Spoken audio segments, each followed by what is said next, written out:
আমার ভাই সর্বপ্রথম যেই বাক্যটা মুখ থেকে উচ্চারণ করছে জ্ঞান আসার পর আমার ভাই বলছে যে শেখ হাসিনার পতন হয়েছে।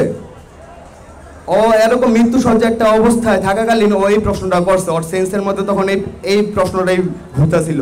তো এই কথাটা শোনার পর আমি আমার ভাইকে ধমক দিয়ে বললাম যে তোর এরকম একটা অবস্থা, তুই এখন এইগুলো কি নিয়ে পড়ে আসছিস।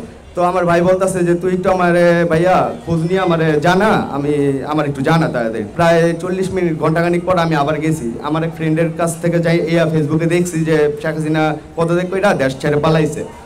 তো আমি আমার ভাইয়ের কাছে আবার সামনে যাওয়ার পর ও আবার আমার এই কোশ্চেনটাই করে, কয় কি রে শেখ হাসিনার পতন হয়েছে ভাইয়া? আমি কই হবে হয়েছে, ও পদত্যাগ করে দেশ ছেড়ে পালাইছে।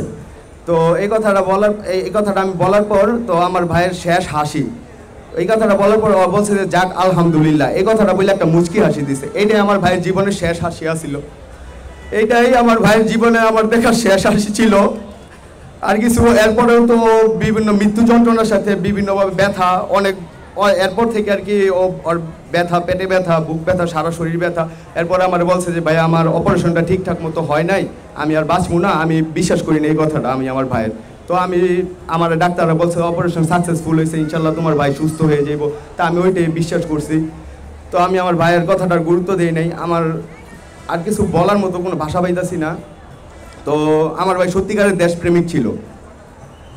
আর এখানে আপনাদের কাছে আমার একটাই প্রশ্ন, আমার ভাই এই দেশের জন্য জীবন বিলিয়ে দিয়েছে, আমার ভাইয়ের জন্য না, আমার জন্য না, আমার পরিবারের জন্যও না, এই দেশের প্রত্যেকটা মানুষের জন্য, প্রত্যেকটা মানুষের অধিকারের আদায়ের জন্য আমার ভাই এই দেশের রাজপথে জীবন বিলিয়ে দিয়েছে।